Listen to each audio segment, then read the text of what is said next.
Welcome to another episode of DD on the Spot. And I'm not even going to give our guest really an intro because if you have been a longtime listener, we have a blast from the past. We have Cassidy back on the show. This is literally almost 5 years to the day. It's a few days over 5 years to the day since we last had her on. And everyone, if you really want to just go through that time warp, like I was telling her before, this is pre-COVID was the last time I had her on. So how everything has changed since then. She's had a daughter since then. And yeah, she's up to so much more than, just the health and fitness that we're talking about before, but we'll talk about that and all the other things that she's been doing in her life. But most importantly, she's our current guest. Cassidy, thank you so much for coming back on.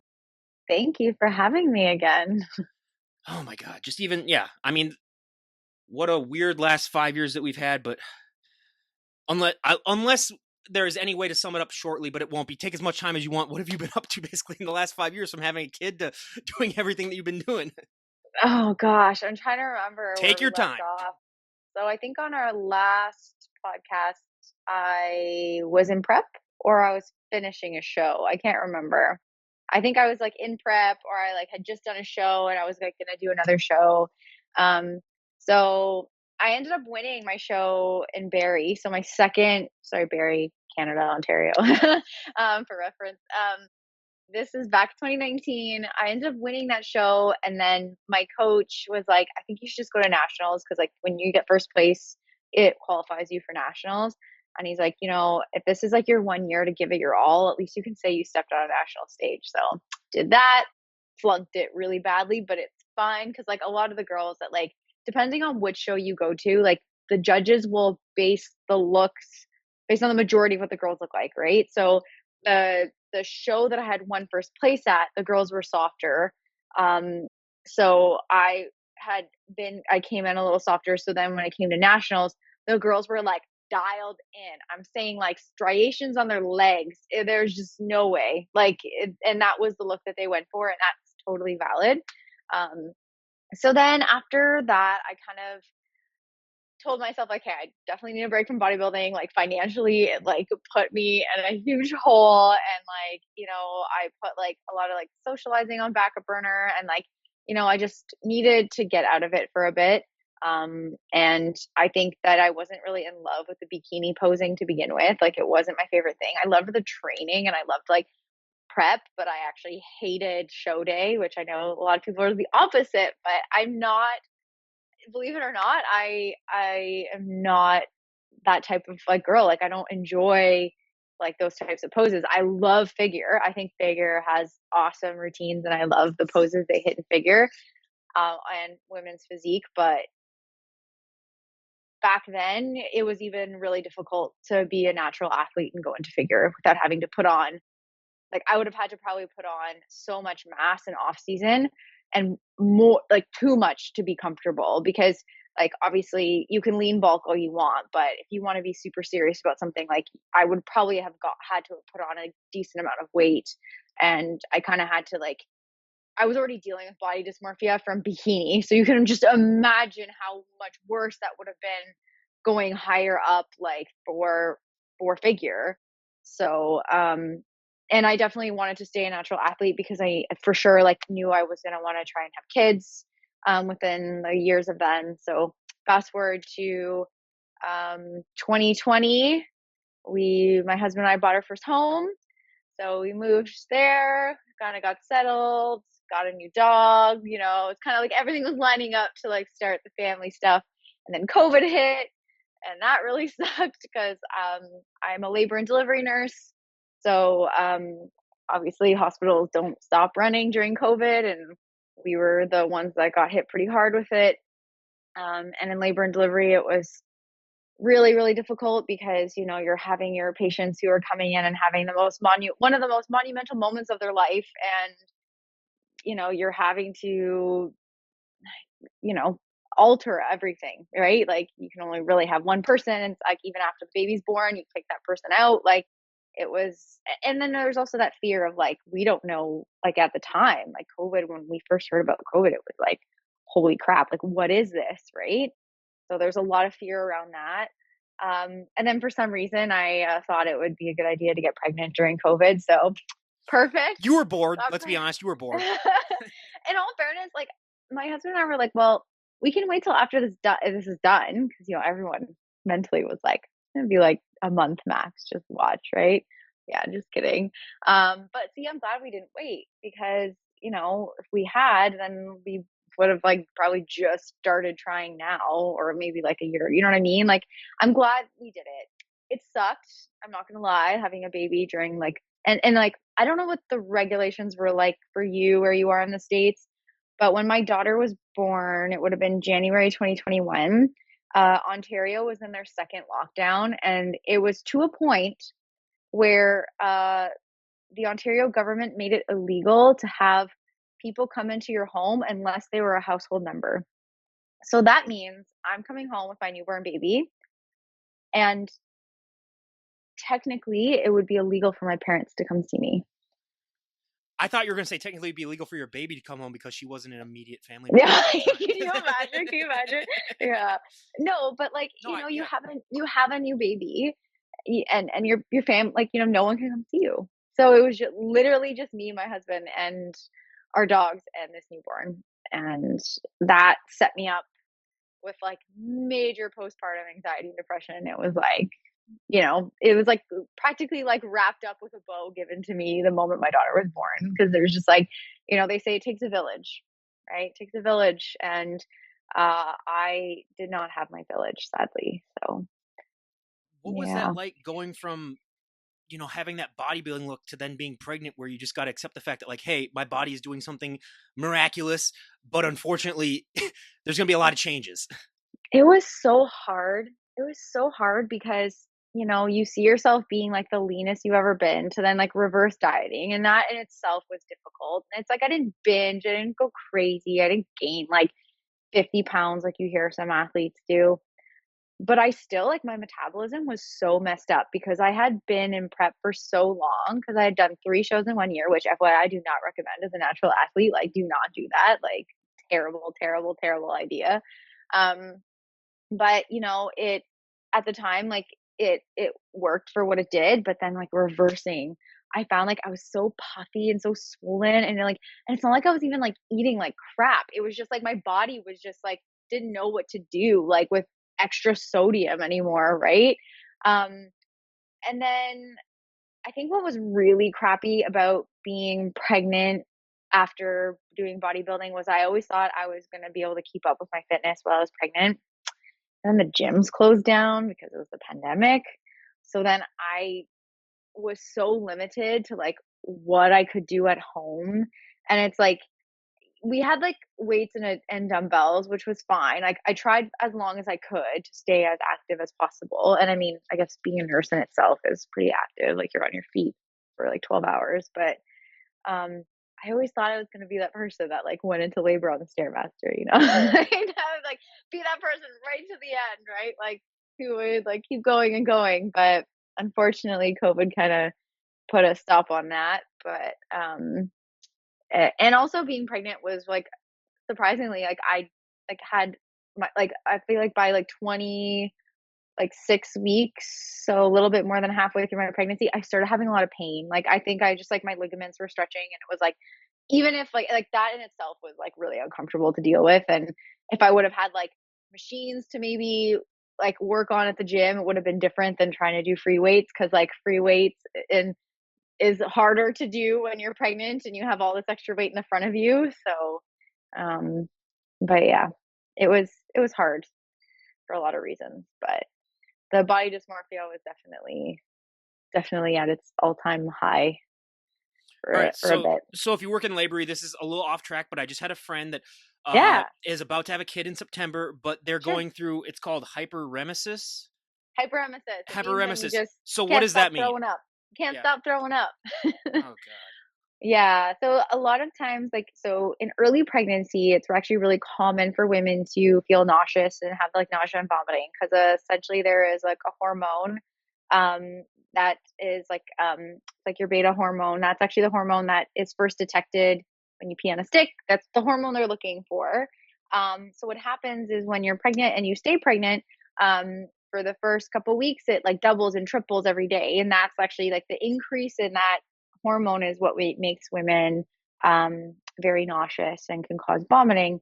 Um, and then usually by like 13, 14, 15 weeks ish, it starts to kind of like plateau and then go back down.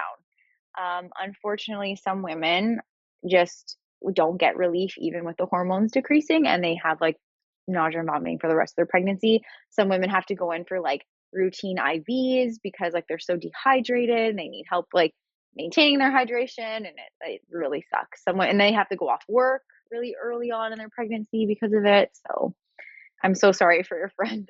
Meanwhile, I get a panic attack if I ever have to throw up, because that's the only thing that triggers panic for me, is just because I just don't like doing it.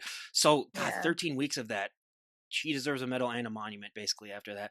I just brought that Yeah. because the moment that you mentioned that you worked in delivery, I'm like, good God, the horror stories you must have. But I'm not even going to bring it up because I just remember, I'm just having flashbacks to those movies that they missed watching middle school and high school about the miracle of Oh, birth. And you're like, God, it does not seem that miraculous. It's like that Friends episode where they watch that for the first time. And they're like, good yeah. God, like what's going on? So yeah, Yeah. there's that. But I mean, dealing with the postpartum and everything that went with that, how long did it take for you to really get back in the swing of things when it came to getting your body back? I started doing like at home programs. There's this fitness influencer, she goes by Abby on Instagram. So she's like really big on doing like at home workouts. She and I had the pleasure of meeting her in person during my prep, and she's wonderful. I think she's a great influencer and someone who like is very wholesome and very positive. So I actually ended up during the like postpartum, I actually bought one of her programs because it was like an at home workout program that was all just about like she's very into like reestablishing core strength and everything like that.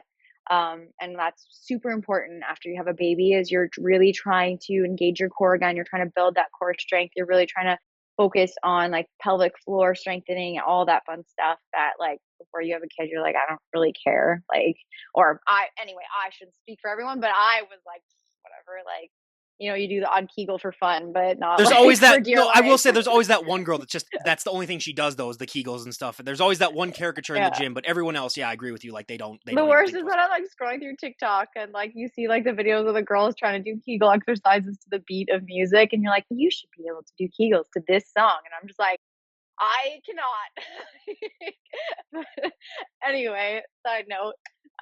So I actually started with doing her home programs because the gyms weren't open yet. And on top of that, when the gym started opening up again, I had a baby that was under 1, and I still was a little nervous about, because we hadn't had COVID yet. Like we didn't get COVID, like, and my daughter was still young and I was kind of nervous. So even when I started going back to the gym, I didn't start going back until she was like 10 months old, 10, 11 months old. And I was like I like mask, like I was washing my hands all the time. And it's mainly just because I was like, I didn't really care if I got it. It was like, I just didn't want her to have it because she was so little. Like any cold for a kid, you don't want them to have, like, especially when it's your first child, you have like, my daughter has been sick thousands of times now. Like I'm not afraid of sickness. Like, I'm the middle but child, so believe me, I understand the love of the first child.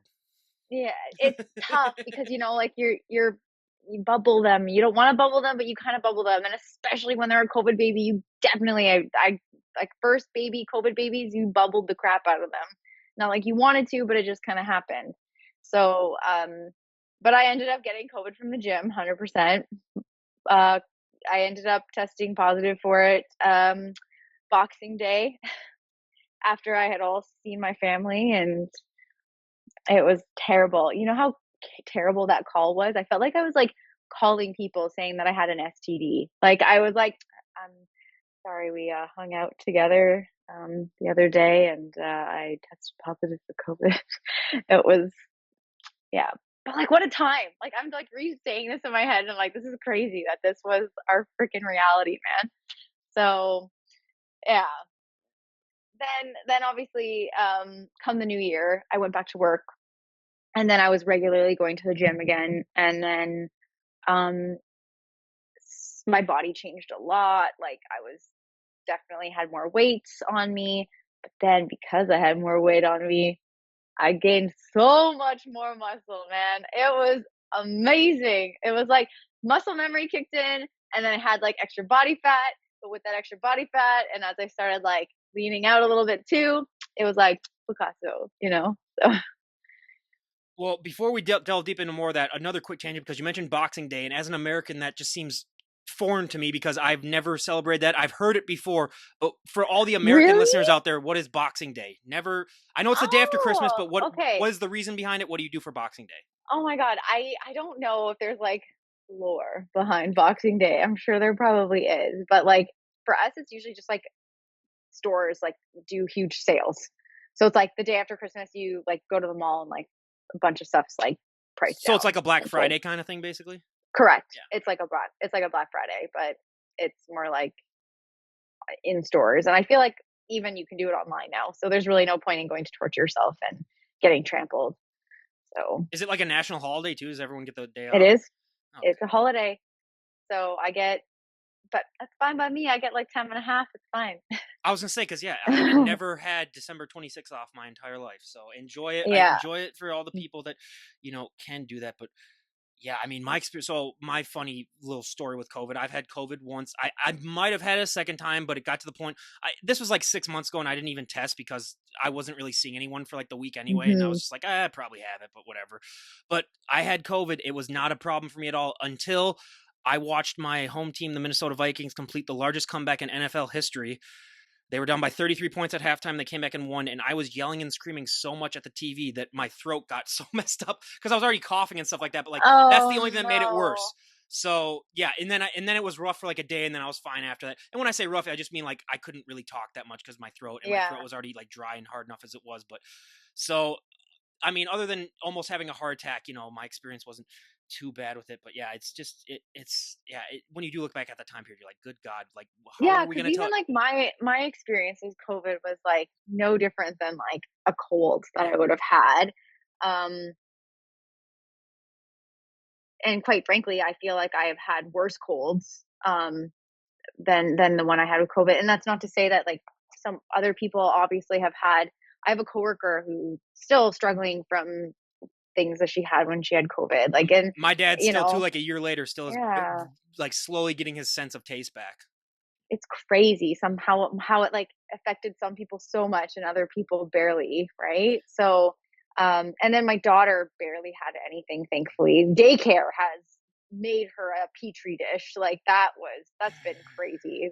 She has brought back like hands, foot, and mouth and like colds left, right, and center and like just the worst stuff. Yeah. I have never understood why anyone would ever want a job in either preschools, daycares, or kindergarten teachers because, They just must be dear sick God, all the well, time. either that or you must have the strongest immune system known to man because, like, yeah, I Fair. would be sick Yeah. every single day, 24/7, just, oh my God, just dealing I with know that. people think that nurses would be like sick all the time, but like technically hospitals are pretty like you know what I mean? Like Yeah. we have PPE if people are sick and we're washing our hands all the time. Like yeah, and it's like our patients aren't like licking us and going like you know what I mean? Like I mean That's a different kind of not at my hospital. not my department at least. I guess like maybe when I worked in a Yeah. nursing home there were times where things like that happen, but it's like for the most part it's like in labor and delivery, our patients are relatively healthy, right? So it's like a little bit easier to avoid stuff. But but yeah, no, then the second time I got COVID was I went to New York City. So Oh, yeah, you got it from a it convention, didn't you? I sure as heck did. I went to Anime NYC. It was so worth it. It was fine. And then I definitely came back with COVID. I like didn't even I ended up testing myself just because I had to go back to work and I was like, yeah, I can't. So and so I stayed home from work, and then 2 weeks later, because of all the congestion I had, my eardrum ruptured from that. So that was the worst part of it. Like it wasn't COVID itself that sucked. It was like the crap of like being congested for like 2 weeks, and then like the eardrum rupture was actually like my eardrum rupturing was probably one of the worst pains I've ever been in, and I've had a child, so it was terrible. It was excruciatingly painful. Well, So my last little tangent question here is because you've delivered children, what is the largest kid you've ever delivered? the largest baby I personally have ever seen born was 10 pounds, maybe like 2 ounces or something. There are much bigger babies. My husband himself was 11 pounds. He was 11 pounder. So apparently.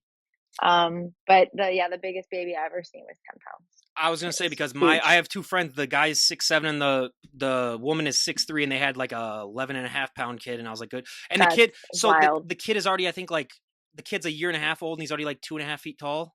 That's So it's insane. just kid's already a giant monster, and yeah. So I when me and my fiance were talking about kids down the road, and Yeah, I'm yeah. 6'3", she's 6'1", so dear God, that's also gonna be another giant. So who knows what's But what's gonna thankfully, happen there? she's tall, right? So Yeah, she'll have space to carry it. yeah. The worst is when you have people like, good example would be like we could have been in a really bad situation because like I'm 5'4", my husband is 6'3".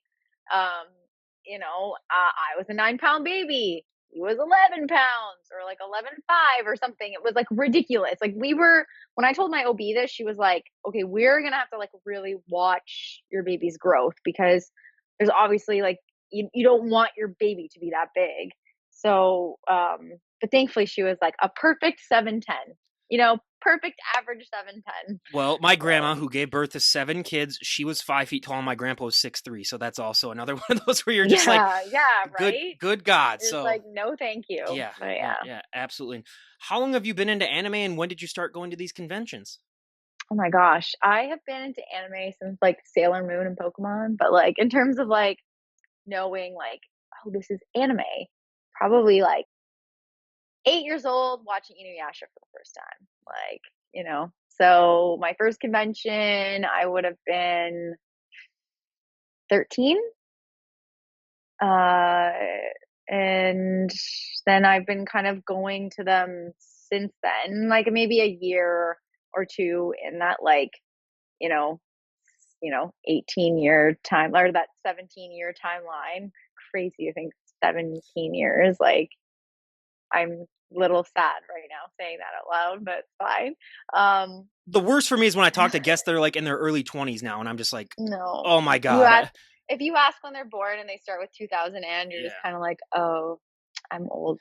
I judge Anyway, I judge people on how old they were during 9/11, and if you weren't even born before then I'm just like, okay, don't oh, talk to me. yeah, That's how I that's judge fair. people. My generation at That's fair. least. Yeah. So. Yeah. So yeah, I've and then I was like off and on cosplaying for a while. I think I kind of took a hiatus of cosplaying. Because in the early university I was still doing it, but it was obviously I was busy because I was in school. Um, and then probably my first year of actual nursing, like when I graduated, I wasn't really doing too much of it. And then got back into it after no, because then it was COVID. So I probably would have taken a bit of a break while I was bodybuilding because like that was my main focus. I didn't really have time. Which in retrospect and like hindsight, girl, I should have freaking been cosplaying and doing cool photo shoots and cosplay when I was ripped like that. I'm so mad at myself that I didn't do it. Like, oh, I could think of like all the badass cosplays I could have done. Like even like a Mikasa cosplay with my six pack. Like, frig, I'm so mad. But it wasn't like I think it just wasn't what I was surrounded by. I was like, I think I like went like nosedive into bodybuilding and I was like, that's fitness content. That was like all I was consuming. So that's all I wanted to create and still doing a little bit of singing on the side. And I think it was like, yeah, post COVID, getting back into fitness again, feeling a little bit more confident in my body again, and then went to one of the local conventions again. Um, and I don't know if do you watch anime? Are you like familiar with anime? So I Yu-Gi-Oh was the one that I was really into as a kid, Yeah. and then I'm not gonna lie. So literally this last 2 weeks, there's like a basketball anime that I just started watching just for laughs, Oh, yeah, yeah, and yeah. it is just they. There is so much weird stuff that goes on. And I respect it. I respect people that do it, but like when I watch it, and then Yeah. there's like girls that just fawn over guys in weirdest ways, and then there's guys. It's like you just watch it, and you're like, God, this is really it's really entertaining. But so like if you were to name stuff, I'd probably know what you're talking about. But like, yeah, Yeah. other than like the Saturday morning cartoons when I was a kid, not really. Yeah. So I ended up borrowing a cosplay from a friend. It was like a female version of a character named Inosuke from Demon Slayer. Demon Slayer is like a pretty big anime right now. Um, And the reason why this character is actually so fun to do is because he wears a boar mask, and any masked character that you can be is automatically going to be hilarious and fun, because then you can be your crazy chaotic self and you're behind a mask. And even when I took it off, like, the whole joke is that the character, like, when he doesn't have his boar mask on, even as a man, he looks beautiful. Like he looks like a woman. So that's why this character is so perfect to do. Um and he's like a shirtless character, but it's like easy to like wear like bandages and stuff. Like, a lot of women cosplay this character. I think more women cosplay this character than men, hilariously enough. Um, but yeah, so that was so much fun. And through that, I met a lot of people. Um, and then, yeah, definitely going to Anime NYC was like a big moment for me, because then I got to like get a lot closer to some like bigger cosplayers, and like, um, got to like become more familiar with content creation, and got like tips and tricks from my friends who were like super into cosplay content and stuff. And I had like the time of my life. So At what conventions do they have those pull-up bars there that I saw you were doing? Is it was yeah. there? I was like, That that's normally was not what you see at a yeah, anime convention. that was at Anime NYC. They had the Marines. The Marines came and set up a booth. So my friend, her name is Lenana, or like Lenana Parkour. Right now, she's really big for her Dora the Explorer stuff. It's actually hilarious if you Oh, have a I think I know chance what you're to check talking it out. about. Yeah, yeah. She's so funny. And her as a person, she is amazing. Like, literally 10 out of 10, like, one of the most amazing people I've ever met in my life. Like, I'm so blessed to have met her, and had the chance to, like, really get to know her on more of a personal level. But her and I, we're the same person, just like different like character skins per se. Like, we are like cut from the same cloth. So, um, we, both of us, when we saw that pole bar, we both looked at each other and we're like, "Yeah, let's go, let's go." So that was fun. What area of your strength are you most proud of that you've gotten since you put on that pregnancy weight and you went to the gym? Like, what lifts were you most proud of doing that you wouldn't be able to do before in bodybuilding?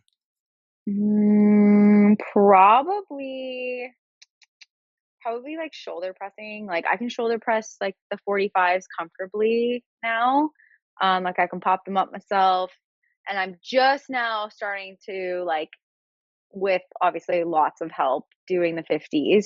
It's funny how just an extra 10 pounds, your like CNS is just like, what is happening?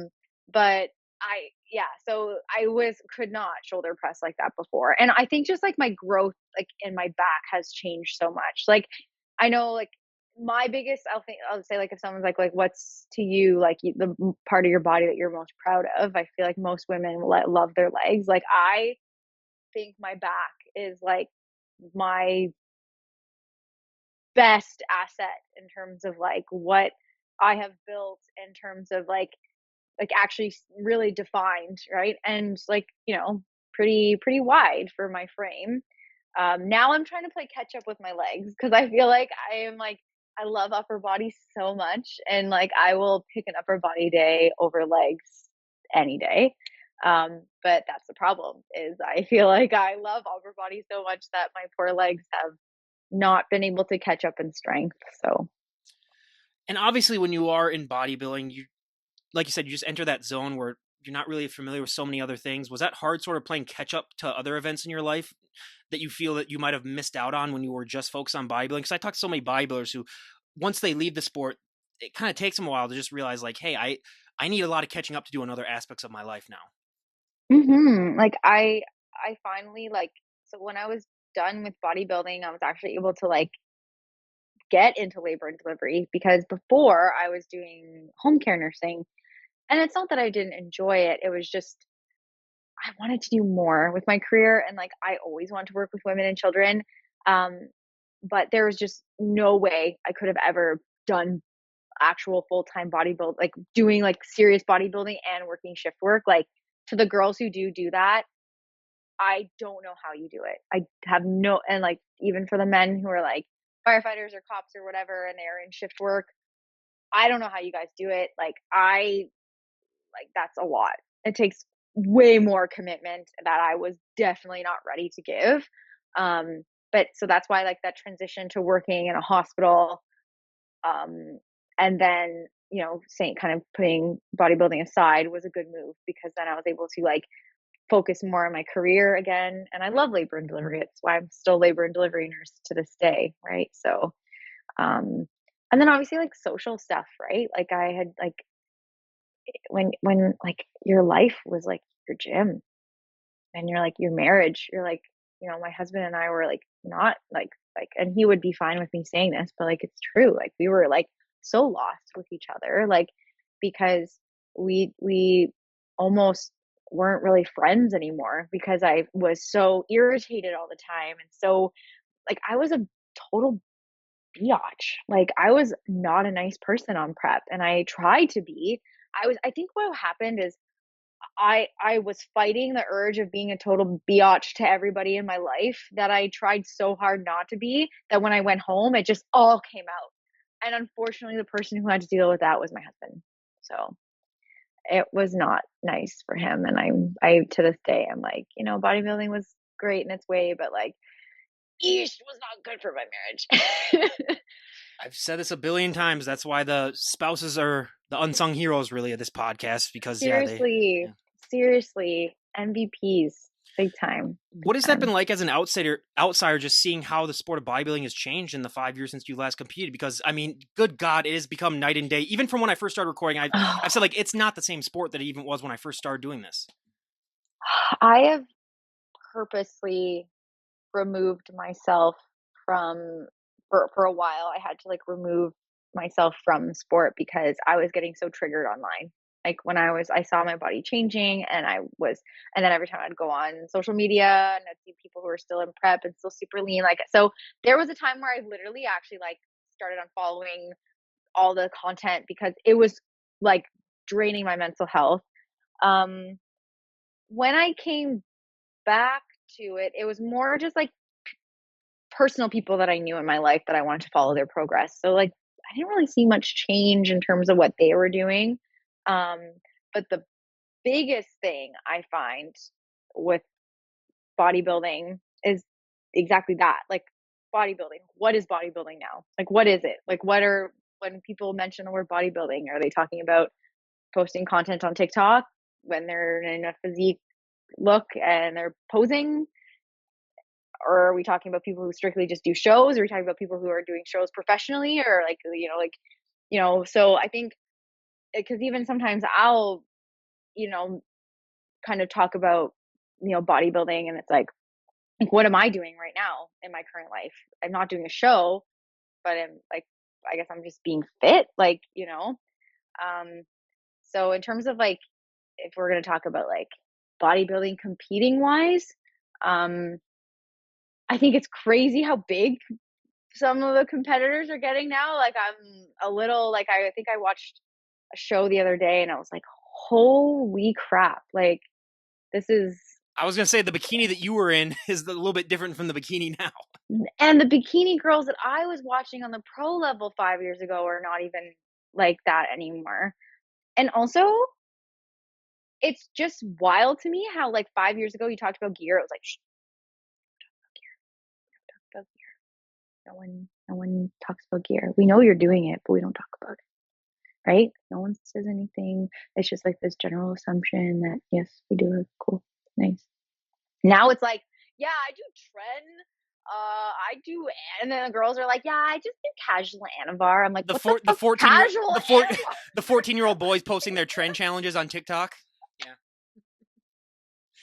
We can get into that too, Right? because that is the one thing that drives me absolutely crazy, where I just want to shake them down myself and be like, Yeah. you are an idiot. Like, but yeah, that's a whole. I have people who are close to my life who take steroids, and my general view of it is like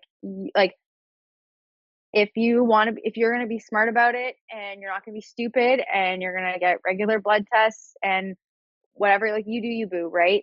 But these people are not walking around and saying that they're natural, or they're not trying to like push it on people. They're very open, like that. Like if people were to ask, like they're like, yeah, yeah, right, which I respect, because I think if anyone's going to be on gear, if you're going to be taking gear, you got to be, I think being non-disclosure is best policy, especially if you're a content creator. If you're a content creator and you're on gear and you're promoting what you look like, I think if someone asks you if you're natty or not, I think that should come with a responsibility of like, being like, yeah, no, I'm not.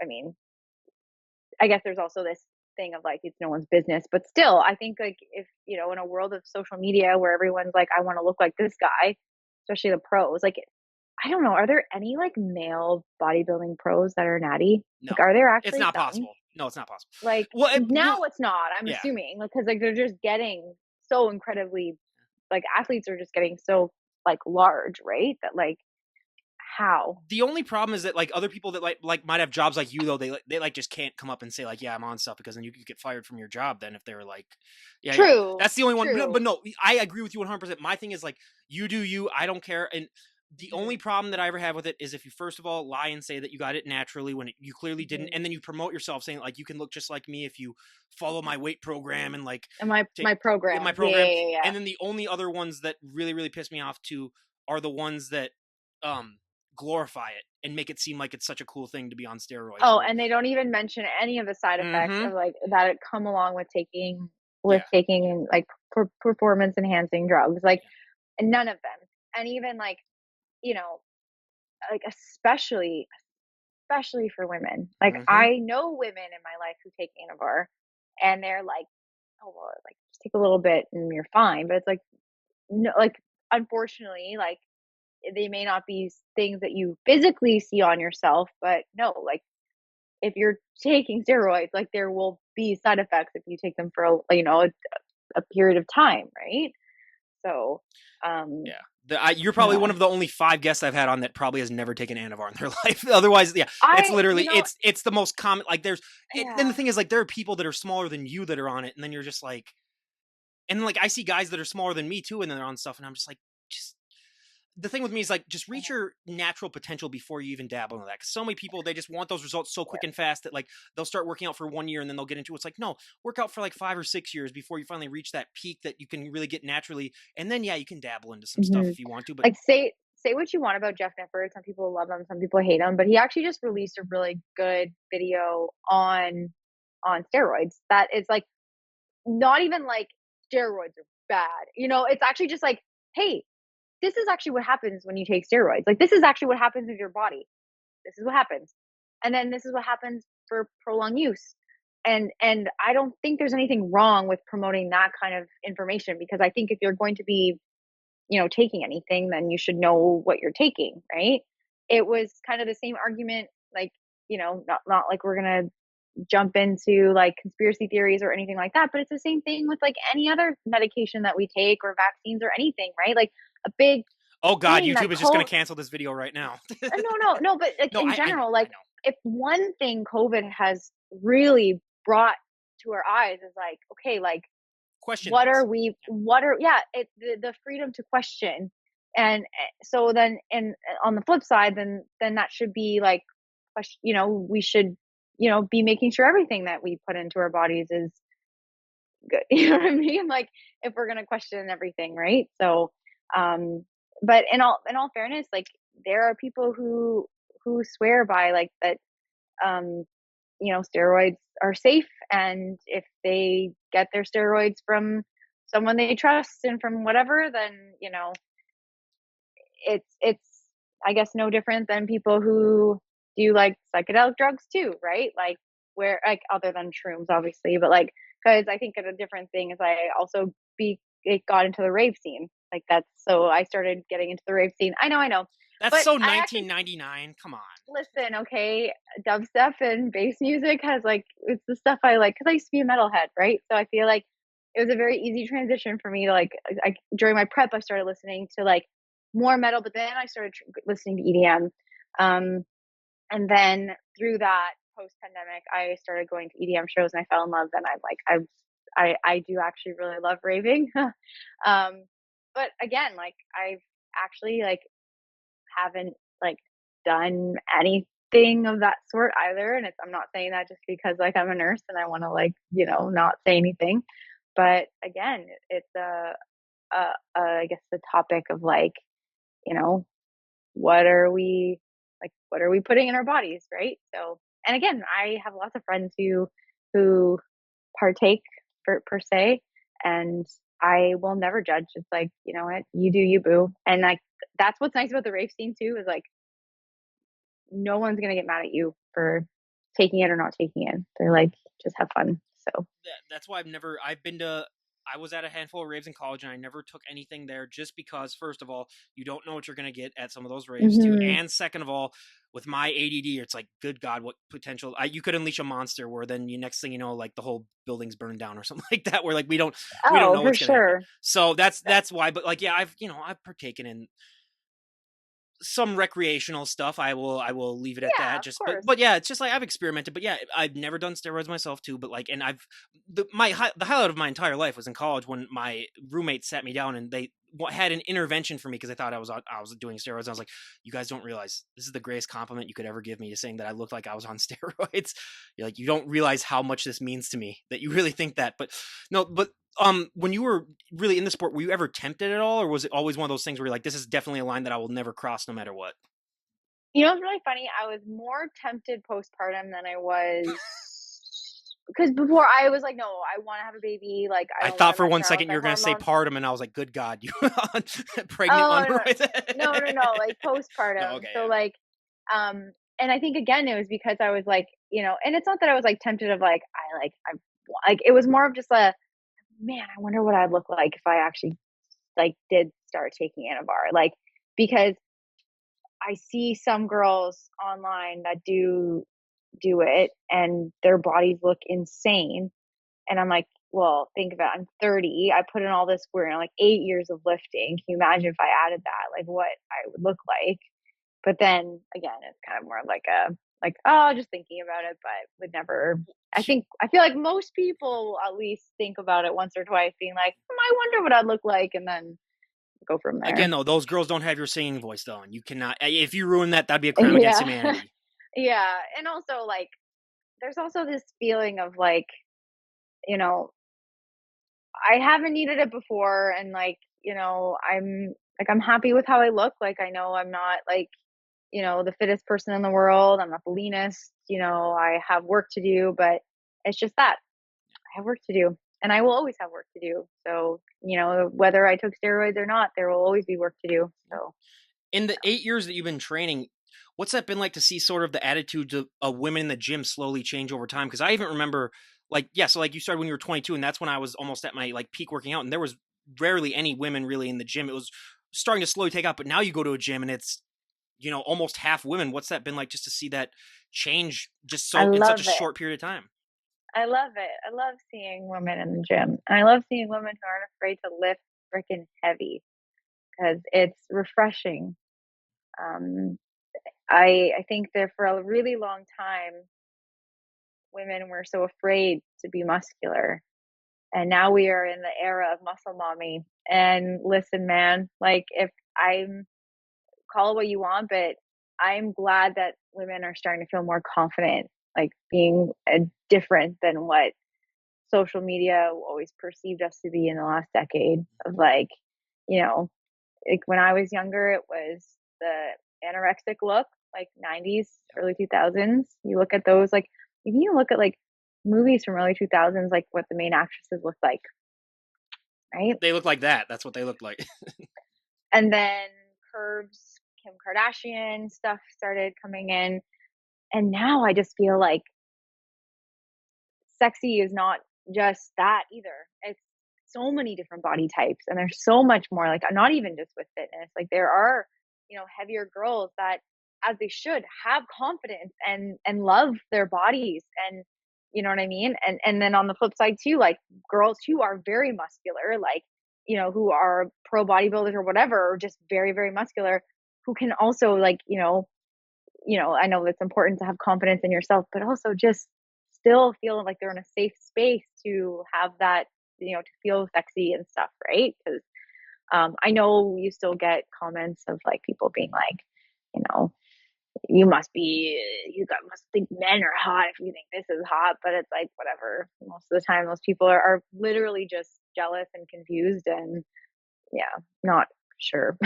Oh, that's the only time that I'll show them a photo of what my fiance looks like, and then I'll just be like, "Okay," and you're pointing. But no, it's like I've Yeah. gotten that before, and it's like, first of all, it's like I am not attracted to 99% of the guests that I've had on, if I'm just being completely honest. And Yeah. that's just because, and it's nothing to do with the size that they look. It's because just either their personalities and other things too, and the fact that Hmm. I normally talk to people that are on the older side too. So it's like if I was doing this to get my rocks off and I was talking to like the 65-year-olds that I have on, then that's a whole different conversation that we're going to need to have Yeah. then about where I'm at right now. But no, and it's just, yeah, I've never gotten the whole thing where it's like, obviously I can understand where it's like there's some people that take things way too far, and then that's a whole different conversation that that we can have on an individual basis of people that like Hmm. literally if they look like this basically, and then you're just like, okay, that's a whole different thing. But yeah, it's like as long as, I don't know. It's and plus the way that the times have been going now too, it's just gonna be an ever evolving conversation. But yeah, I've always just said like if you like women, you like women. If you like men, you like men. I mean, it's just it shouldn't be based on how they look or how they do. And it's like, and honestly, just I always tell people like picture yourself to be one of these women for once. Like imagine just getting called a man constantly, getting all that crap. And I know you said one time that like your husband, they thought that he might have been like gay or something like that. And it's like just Oh imagine. man. It's like where do these people come? It's like people have hard enough lives as it is, and just to add on to that, it's like what are you doing? And also, like, why is it like, why are you using this as an insult? Like, you know what I mean? Like, come on, man. Like, get over it. I Like, mean, if it it's was the '90s, that would 2024. be an insult. But it's like nowadays, that's not even really an Yeah, it's insult like anymore. 2024. Get Yeah. over it, man. Like, I think it's fair to say that, like, you know, people can have different body shapes and body types. And I think, if anything, like, you should you should be encouraging people for putting effort into their health and putting effort into that kind of stuff, right? Like, as opposed to putting them down. What? Because they're not your ideal look of sexy? Like, get over, like, because then I can turn around and, like, what do you look like? You know what I mean? Like, you're gonna come and tell me that, like, I look too large, or I my biceps are too big, and I'm like, okay, well then turn it around on yourself, man. Like, what are you doing for yourself? Like, because I'm not doing this to please you or please anybody. I am You doing this aren't? for myself. Oh my God, can you imagine? Oh Can you my. imagine? Yeah. See, and I just Can you thought that just imagine? I thought everyone was doing it just for me personally, where I was like, all these hundreds of women are doing it just, they're thinking about me every single time they work out. Just for this, every time I lift a dumbbell up, I'm like, I can't wait to be a guest on this podcast again. Like, I just I'm not going to be need able to to sleep do tonight now that the truth has finally been revealed. My whole life has been a lie, up until this point. But I it. just, Yeah. some people just literally think the world revolves around them, and they need, definitely a reality check. And like we were telling before, the funny thing is that like you have the biceps of a bikini competitor, and if they think that that's too big, it's like go to a show, and then you can tell me what you think about that. Then, so Well, and that's the thing, is like, yeah, anytime I get comments about, like, my physique being a certain way, I'm like, oh man, you yeah. should see, like, some of the queens I follow, who they're like twice my size. And you know what? And they're exactly that. They're queens. They're in, like, yeah. So Yeah, yeah, absolutely. Do you have any plans of ever stepping on the stage again, or I don't think so. all right? And I leave it open, because who knows? Like, once my daughter's older, maybe I'll be tempted again. But at that point, what's bodybuilding gonna be? You're not already Think of having her how working out? she tries. It's so funny, because right now she'll be like, "Mommy, look at my muscles," and then she'll, like, give me a front double bicep, and I'm like, "Yeah, that's my girl." Yeah, You got to be critical. You got to be. There's a lot of improvement that needs to be done. I'm not gonna yeah, that one yeah. parent. No, I wish that, like, so I go to Good Life, which is like a more of a commercial gym. Excuse me. I kind of wish that I went to a more private gym where I could, like, maybe bring her and, like, involve her and stuff a bit more, but it'll come soon enough. We have her in other activities, like we have her in gymnastics and soccer, so other ways for her to get involved in, her own realm of fitness, and activities. Um, but yeah, she's definitely surrounded by, like, my husband and I are both very, like, gym people, so, like, I think naturally she'll grow up with the gym being a very normal part of her life in general here. well, and I mean, you're singing too. You said that you're working on maybe getting a studio built, and what Yeah, I'm what's the more like, future have in store for that? I just so, like I said, I got into raving, listening to EDM music, and I just I like I want to like that's the kind of music I want to make. Like I want to like I was very very lucky to get in to a collective group of amazing and talented DJs in Toronto. They're called Just Dreaming. They um, brought me in, and I've been now working with a lot of those producing DJs with some of their songs and providing vocals and lyrics and melodies and all that fun stuff. So that's been super fun, and I just want to do more of it. That's great. Well, you said your back is the one thing that really took off for you. What do you do for back basically? Because that's my one thing that I have always said I could gain 50 pounds and I would. That's the only thing that would ever look like I compete. So what does your back day look like? Okay, so I do like I guess like push pull legs is like I still love my push pull leg life. Um, so usually I'll start off with like some pull ups, and I'm heavier than I First of all, used to what's the be. most unique place that you've ever done pull-ups on? Because I've seen you like you did some in a parking lot. You've done some like at a convention. What's the most unique place you think you've ever done pull-ups on? I once did. Okay, so I was going. There's like these set of stairs going down to like this like bar, and my guy friend was like, "Oh, Cass, you can do pull-ups there." Ha, ha, ha, ha, ha. And I was like, "Okay." So as people were entering this bar downstairs, there's this just like this railing like with a hanging thing, and I just started banging out pull-ups. Yeah. And yeah, it was yeah. But I mean then also like parking garages and anywhere where there's like a ledge where you can do pull up, it's fun to do. So So when you're not doing that, you're doing them in a gym. What else are you doing? I'll do lat pull downs as well. I kind of like totter between like so I'll usually warm up with so I'll warm up with pull ups. I'll usually do like 3 sets of like, 6 to 8 because I can't do 10 yet. Or I can do 10, but struggle really hard. Especially the heavier that I get right now. Then I do T-bar row because I love me some T-bar row. And then I'll do close grip, lat pull downs. And then I really like setting up a bench in front of a cables and just doing single arm rows with the cables. Um, and then I'll usually after that I usually do my rear delts. I'll do them on my push days. But sometimes if there's going to be a gap between my two upper body days, like where it's going to be a bit, sometimes I'll just try and like hit rear delts quick on my back days as well, just because I am trying to grow my shoulders. So it just means hitting those rear delts as much as I can safely and give them enough recovery time. And then I'll just do like a superset of biceps because I'm not trying to like blast and grow my biceps, but I am trying to like maintain them. So Of course, of yeah. course. I mean, Mm. that's the gym bro and everyone. You really have to. But do you find it more enjoyable now to work out when you don't have that end goal where you're like, I have to do this for a stage? Whereas you're just doing this because it makes you feel good. Do you find more enjoyment out of that? Yeah, um, I think sometimes it's hard motivation wise when you don't have a goal. I think um, sometimes it's helpful to have a goal. Like sometimes, like if there's a convention coming up and I know I'm gonna be like, you know, a certain character, or if I have like an event, or like this sounds ridiculous, but like festival season, like where a lot of like the rave outfits that you're wearing like do show off a little bit more of your skin, like and it's hot outside and stuff, like it's like everyone's summer, right? Summertime, like you're showing more of your body, so people want to look a bit leaner.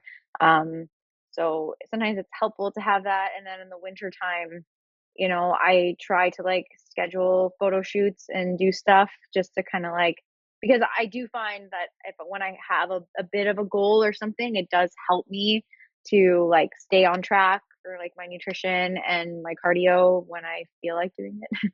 um, but in terms of like just like for muscle growth, it is nice to not be like, okay, I have to grow my hamstrings. Like I have to do this. It's more of like I want to grow my legs. I want to grow this part. So um, the switch from have to want to is definitely more enjoyable. Is there one character that you don't think you're muscular enough yet to go as that you really want to Mm. go as? Oh, that's a good one.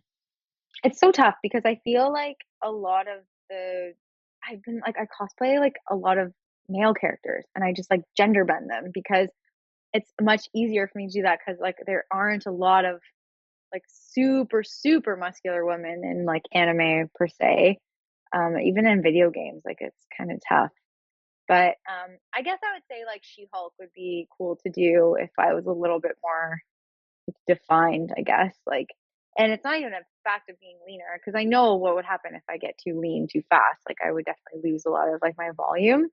But um, I am hoping to cosplay her soon, though. So we'll see. Yeah. And just in your entire 8-year journey, what is, if you could look back just on the 8 years that you've spent now in the gym, what has been the highlight for you throughout this journey? Probably highlight.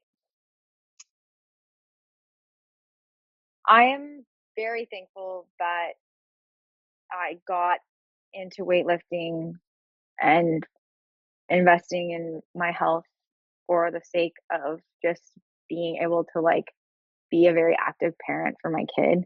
Like not to like pull the mom card, but honestly, like you become a parent, your life changes, right? Like I feel like I can do all the things with her and like even when she's in gymnastics, it's like I'm not winded after doing stuff with her. I can carry her on my shoulders. I can do all those things that I can, and I know that going to the gym is really helpful. And I hope that as I continue going to the gym and putting investing time and energy into my fitness and well-being, that I hope she can see that and that she will be inspired and motivated to want to do the same, and that I hope I can encourage her to be, you know, a strong, independent woman too. So I've spent like the last 30 seconds wondering, that tattoo that you have in your arm, did you have that 5 years ago? mhm.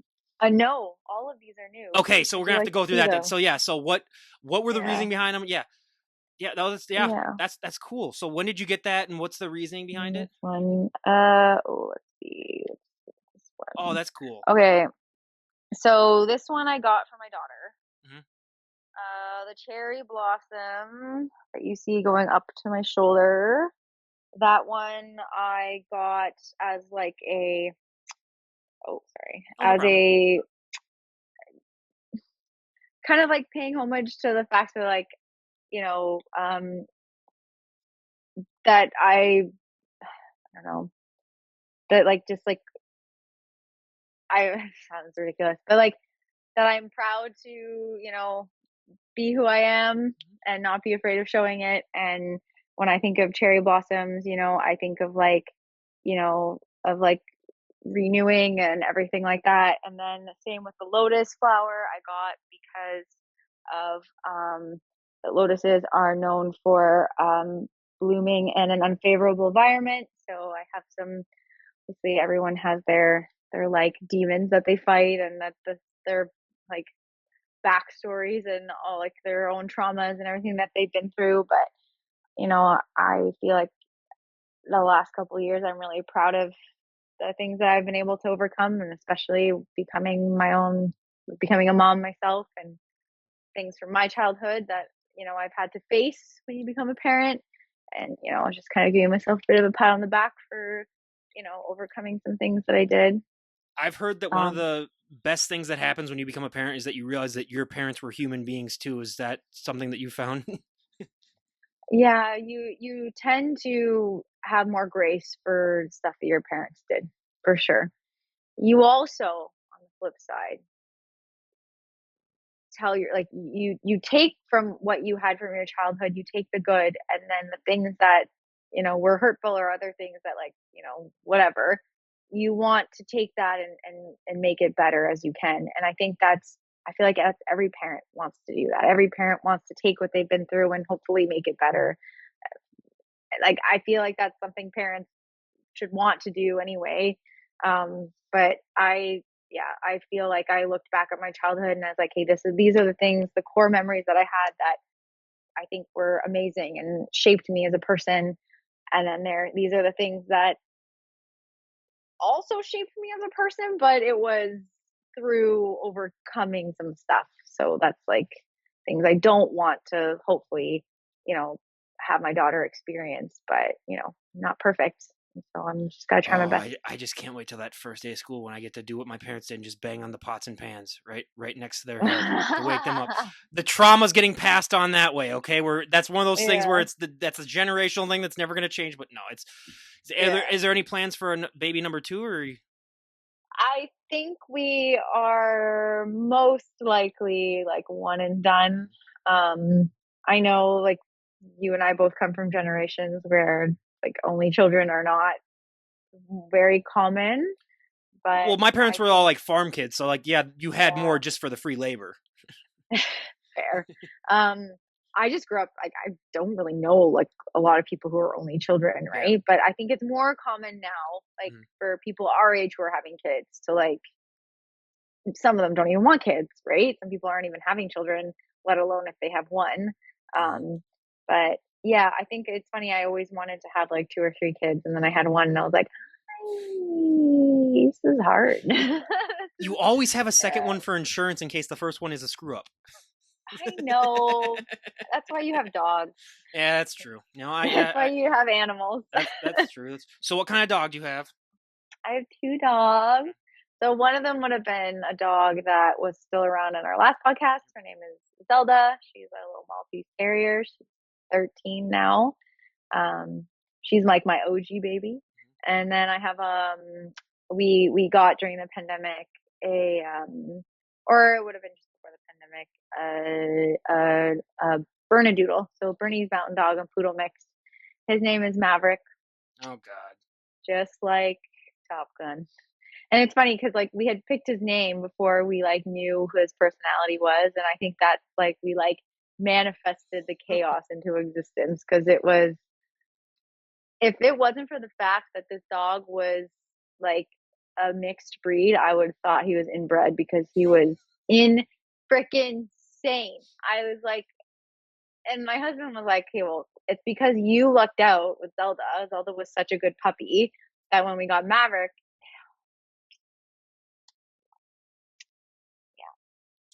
I have met one dog like that before in my life, and that was a dog where I dog sat for the weekend, and the dog did not stay still the entire 3 days. yeah, Maverick was like that for like the first year of his life. He I was played just catch with it one time for four and a half crazy. hours, and it didn't stop. And Was it I'm like a just border collie or something? it was like it was a mix, but I think it might have been a mix with but Jesus, I mean that thing, if you stopped, it would start nipping at you basically, and then just like Yeah, come on, oh my God. So I even told the owner, I was like, get it on some drugs or something, because good God, you got to get that thing to zone out a little bit, because I mean it's like good for the dog for being that hyperactive, but like everyone can agree there's always an extreme to like anything where you're just 100%. good God, like it's good that you're hyper, but then it's like it's also at a point where it's like you got to press the stop button every once Yeah, in a while. Maverick really liked eating things. Mhm. So like socks, underwear, like we are like, I'm knocking on wood. We are so freaking lucky that he has not like had a bowel obstruction, like, cause he freaking the crap that he eats, man. It's ridiculous. Absolutely. What piece of advice would you give, or if you could go back and talk to yourself right before you got pregnant, what's the best piece of advice you would give for expecting parents or people that are thinking about having kids? Um, give yourself grace and be kind to yourself because it's one of the hardest things you're ever going to do. And there's no book that tells you how to be a parent. You just have your experiences and whatever preparation you possibly can, but you will never be prepared 100% for what's to come. So give your, like, just especially the first 3 months, like, in terms of like newborn stuff. It's like I tell my patients all the time, like, be kind to yourself, rely on family, rely on your support systems. Don't think you're weak for needing help because they say it takes a village, right? And that's like I'm very for that. I think that, raising a baby by yourself is putting yourself on hard mode and unfortunately some people do have to do that, but you can get help, use your help. And lastly, what kind of a sick mind do you have where you look at someone giving birth and you say, you know what? That looks like something I would like to do as my job.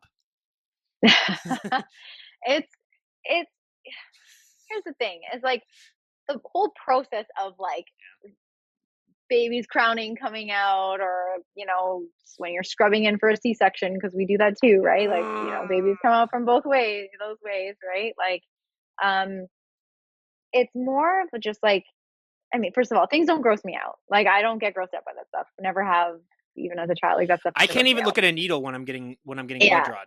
So it's like, but beyond that, there's a very special moment that happens when the babies are born. And that moment of people becoming parents for the first time, or parents welcoming another child into their life again, there's just this feeling that transcends to the room that, like, it doesn't, like, nothing can replace it. And it is what keeps me at bedside right now with nursing. Like, the look that you see in parents' eyes, the emotions, the feelings, like, I always say that, like, nursing in general feels like an abusive relationship, because you go to work and you get dealt with all the things that you get dealt with, but then that moment where you help a patient, or you help someone, you see the birth of their baby, you help them through that, or like people who are in different parts of healthcare, like, you help them, and you see that, like, what you did and what you were able to help a person with, when you see that come to life, to fruition, it's like the bad stuff for just that moment doesn't exist anymore. And all you see and all you feel and all you experience in that moment is seeing that person's life change for good, right? And that feels good. I mean, I just have a friend who's a surgeon, and I just told him, I was like, you realize you're 1% away from being a serial killer, right? Like, you're just one bad mistake away from just being, because it's like, and he enjoys it too. And I was like, wait, you enjoy cutting people up? And he's like, yeah, it's fascinating. And I'm just like, I'm never going to be alone in a room with you, Yeah, first of all. So, surgery, like, yeah, like, with C-sections, like, it is cool. Like, even though, like, you see them all the time, it's like so amazing to see the human body, like, in that way, right? Because, like, our and, bodies are so amazing.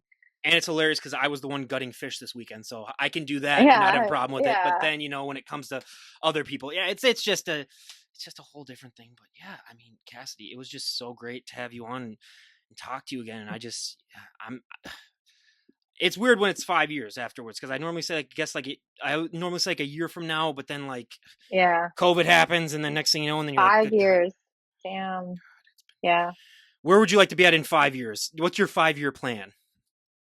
5 years from now, I would like to have more songs released on Spotify. I would like to 55-pound continue. shoulder presses. Yes, I'd like to be squatting. Like, it's funny, I can't even do, like, 2 plates 25. We'll get there one day, but, get to there.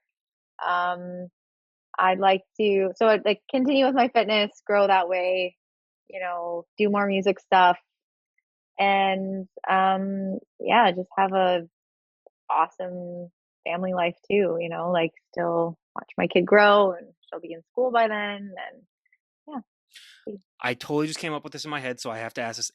If you Sure. could go back, if let's just say it's kind of like that movie Yesterday where the Beals aren't around, so then he comes up with the Beals. But, like, if there was one song that you could go back and invent yourself, Oh. what song would it be?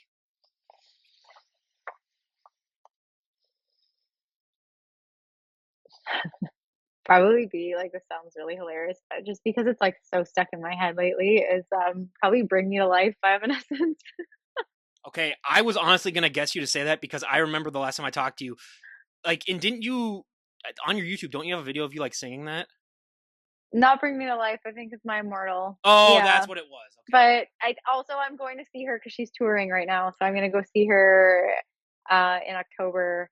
But Amy Lee was a huge reason why my voice sounds like how it does. Like, I, like, was obsessed with her vocals, like, so. But Bring Me to Life still slaps. which is It's honestly such a good why I song. was trying not to laugh when you said you were gonna try to do EDM, because I was like, you have a ballad voice if I've ever heard one. But Yeah, there's no, a I know. lot of subgenres in EDM that having that kind of voice actually suits it really well. And even if it doesn't, I don't care. I'm Oh no, I gonna know, but I'm just fit like my that's. way I'm somewhere just in thinking of there. like that's like if Michael Bolton Yeah. all of a sudden just came out and was like, "Yeah, I'm gonna get really into rap right now," and you're just like, good for you, But I people guess. listen, yeah, and that's the thing. It's like I think it's like you tend to want to make the content you consume, Mhm. right? Because that's what starts to inspire you a lot. So because I am such a like consumer of like EDM music, like I think just naturally, like when I think of songs in my head or melodies, like I think of like, oh, that would sound really good with like a heavy bass drop here, or like a really big drop, or like and yeah, kind of goes on from there. So for me, the two that I could, it has to be two for me, and these are going to be either Yeah. they're the two finalists for our for the wedding song when the wedding happens next summer. It's going to be either Fields of Gold or Oh, good song. or Fade Into You. Mm. So I'd have to choose between those. I don't know yet. It's a tie between them. If I could come up with now again, Fields of Gold is more commercially successful, so I might actually do that one then just for the money. But Have you heard the version from an artist called Eva Cassidy? yep, That version of Field of Gold is yeah. I've yeah. heard that the Celtic Women version I like really good too. The one that they Oh, did. I love Celtic women. Oh, I they're saw so them. good. They came here like last year, and I saw them. They were pretty good. They weren't the real ones, though. They Oh, were like the backup ones, though, because it was just a smaller oh. venue. But they were Because still really, even really good. their version of like Ave Maria is so good too. Their stuff's good. Yeah, they are. Yeah, They are truly incredible. I mean, honestly, we could be talking for 10 hours now, but I know that you're a mom I and know. sleep is so important. And I do have to go to work tomorrow morning, you have so to go to work I'm like tomorrow. I got starting the my whole week set. off next week, which I'm Yeah. good Oh, God. good for you. I'm pumped Yes. for. But thank you so much for coming on and giving us an update. And I can't wait to just continue following you and your whole journey. And if you have any Thank you. crazy And anime costumes, likewise. yeah, any Likewise crazy with anime you too. costumes, I look forward to seeing them. Perfect. All right, everyone. This is Ryan Johnson, DD on the spot, signing off. Have a great day, everyone.